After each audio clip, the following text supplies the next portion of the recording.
Hey, it's Jacqueline from the CTS-Sports room, coming to you from my car. Because it's Christmas time, and my house is full of people, and I told them I was going grocery shopping, but really, I just needed a break. So I downloaded this new app that we just partnered with. It's SuperDraft Pro. It is the future of fantasy sports. And you can play for cash, prizes, and experiences that money can't buy. Like the peace and quiet I'm getting right now. You can play for free, or you can get their non-gambling subscription. Either way, you can still win cash and prizes. If you want more information, my friend Kyle Murray is going to tell you about it. It's not easy being the fastest quarterback you've never seen. I'll be right back. There's no quicker way to get into DFS. Play Super Draft today and see for yourself.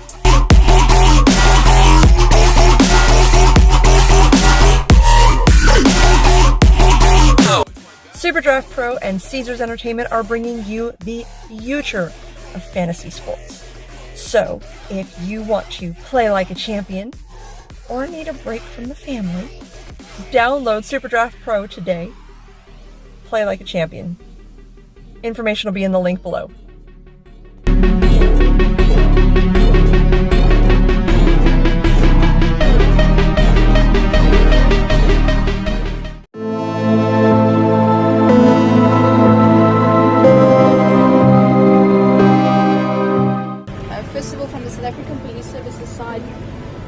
Confirmed that there was a shooting incident this morning at the home of the well-known Paralympic athlete Oscar Pistorius.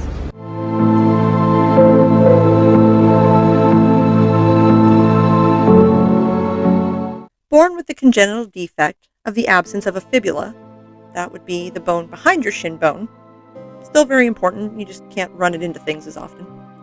Oscar became a double amputee at mid-calf at the age of 11 months old. So while most infants are learning to walk at this time, Oscar was too, just without the use of his feet, and instead prosthetics. The unstoppable young man was not a victim of his amputation.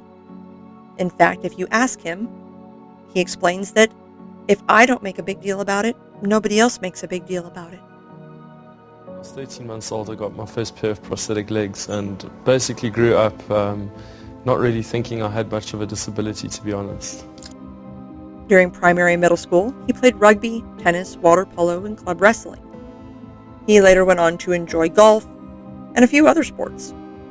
In fact, his garage gym trainer, Janny Brooks, remarked, "It took 6 months before he noticed Pistorius had no legs." Only once we did one exercise, he didn't go as deep as the other guys, and I said, "Listen, you have to go a little bit deeper," and he told me, "Listen, that's the max I can go."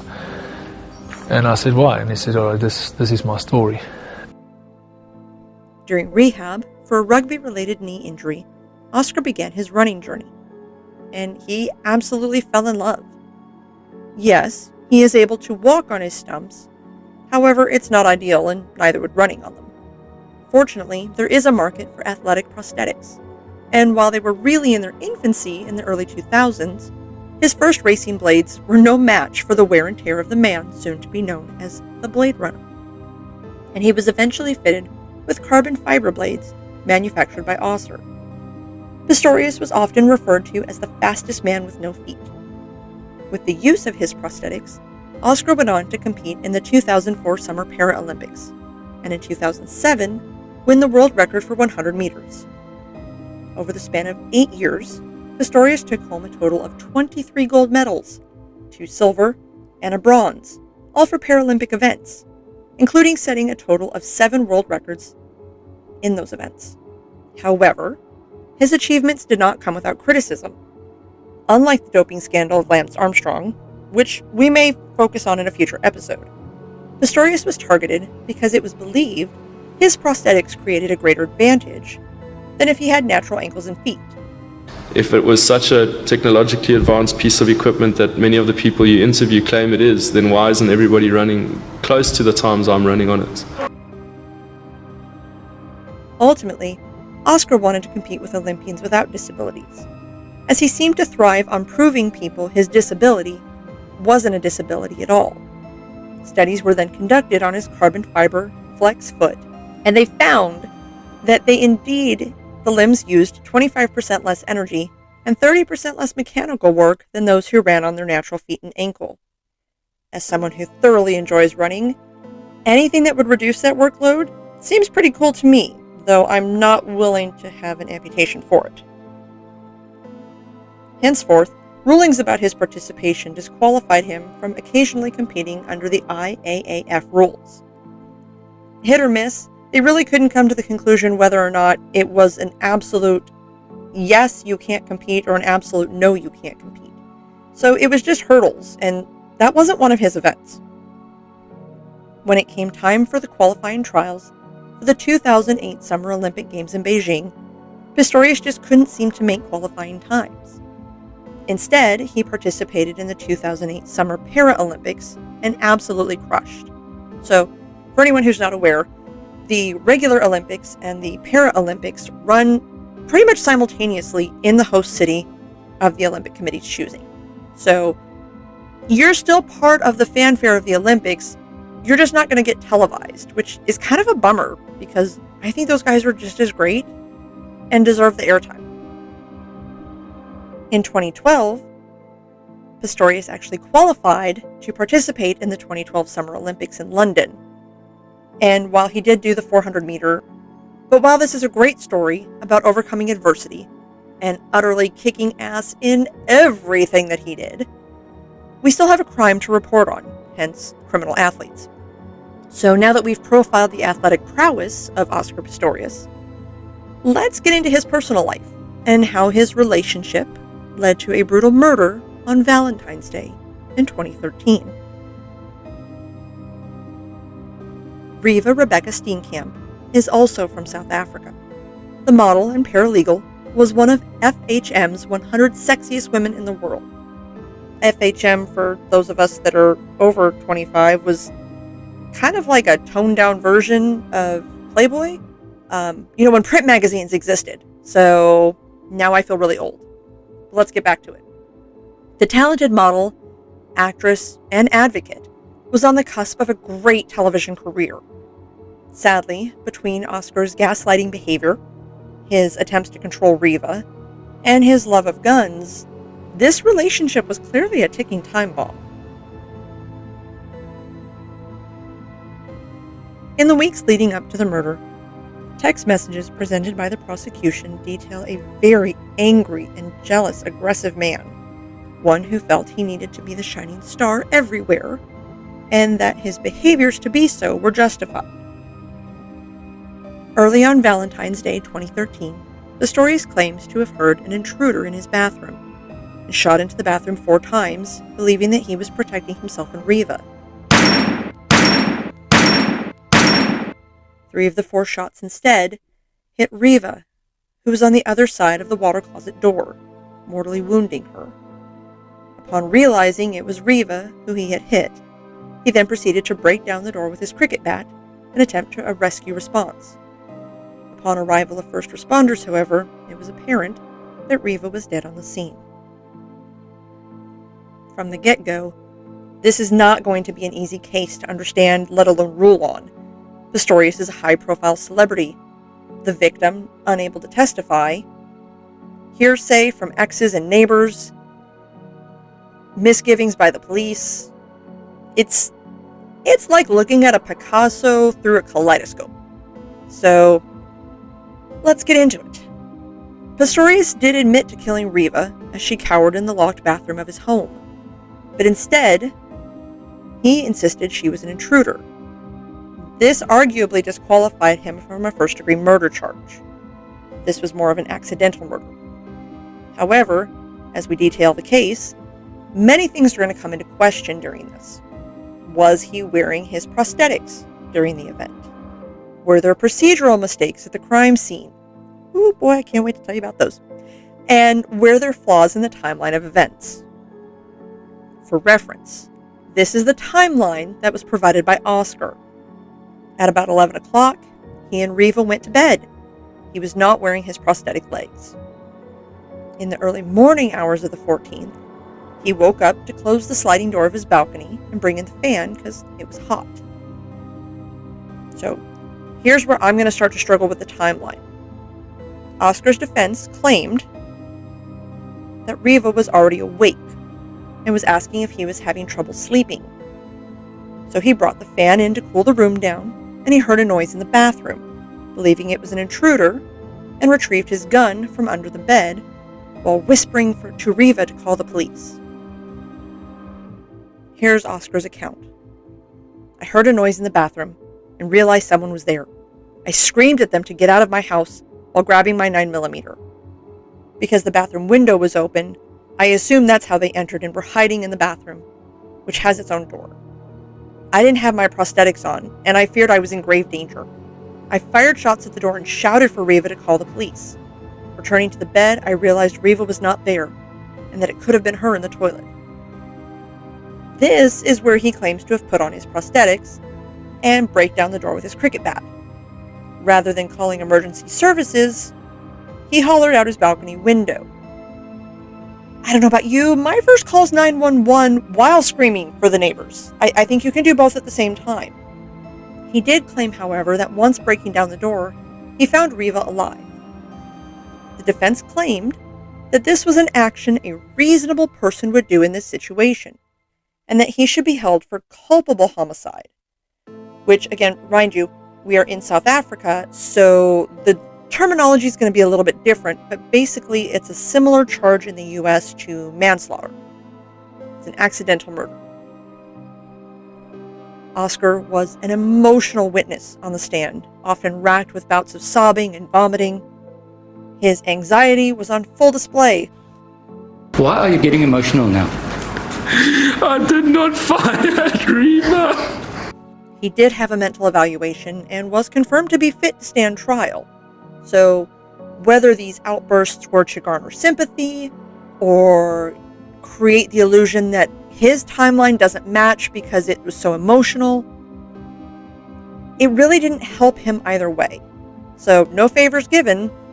This timeline is scrutinized, and neither the prosecution or defense could assemble a real listing of events and the steps that had been taken.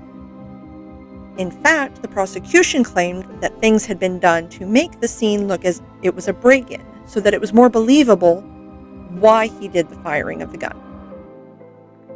A big part of this is whether or not he had his prosthetics on. Whether it was the angle of the shot or his ability to break down the door, the prosthetics were a key part of this. And I'm not sure how much of that was because we were grasping at straws, because we were missing the key witness, because she was dead, or because of his celebrity, and that was what defined him in the public eye.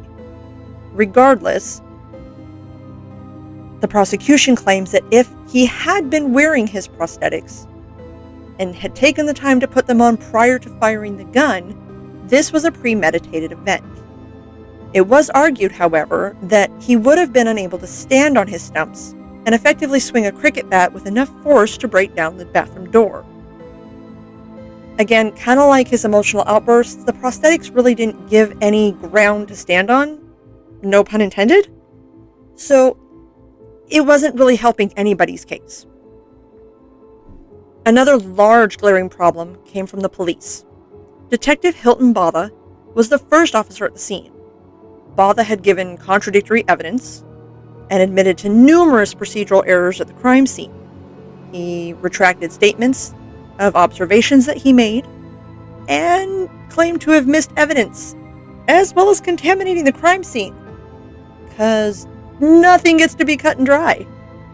However, before you roll your eyes any harder, let me serve you the a la mode on this slice of I can't believe this shit happened.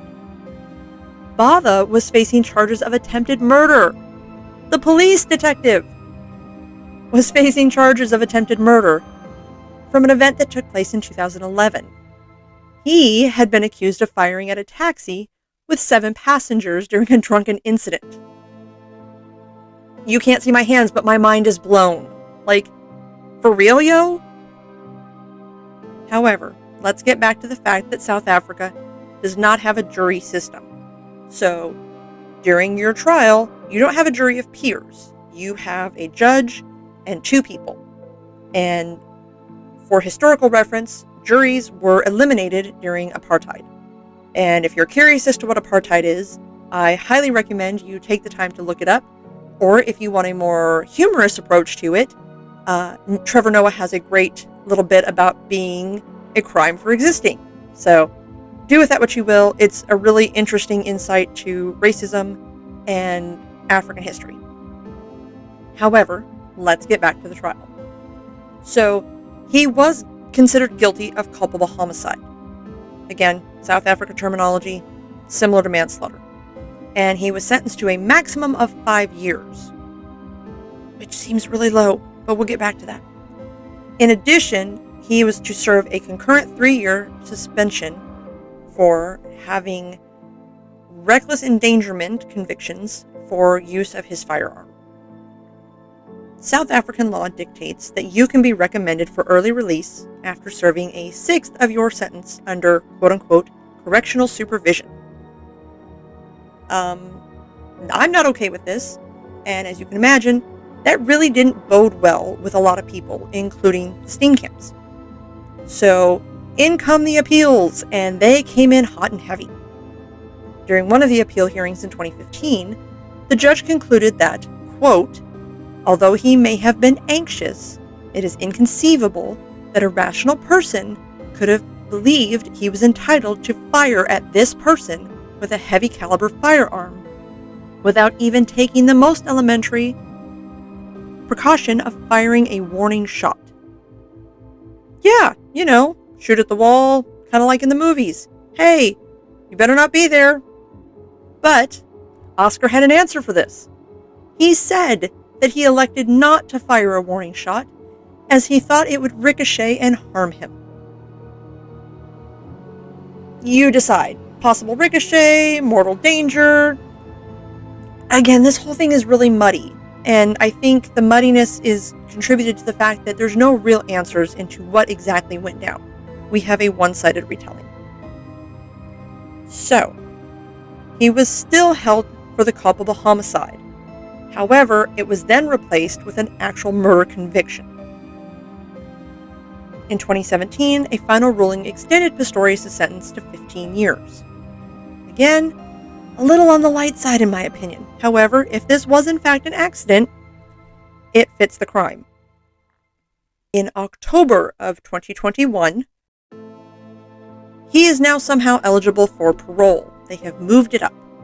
And so one of the conditions of his parole is a restorative justice meeting with the Steenkamps, Reeva's parents. So in South Africa, part of their system is to have restorative justice meetings between the offender and the one offended against, or their family in this case, because Reeva's not with us. This came out of left field for the Steenkamps, and they are absolutely livid, distraught, upset, hurt, and have to relive this whole thing over again. So they're supposed to have this meeting, and it's supposed to be part of the parole process. However, luckily, the outcome of the meeting and what the Steenkamps report will be a contributing factor to whether or not Pistorius is released early. They would like him to stay. Oscar has to pay for what he did. He has to pay for it.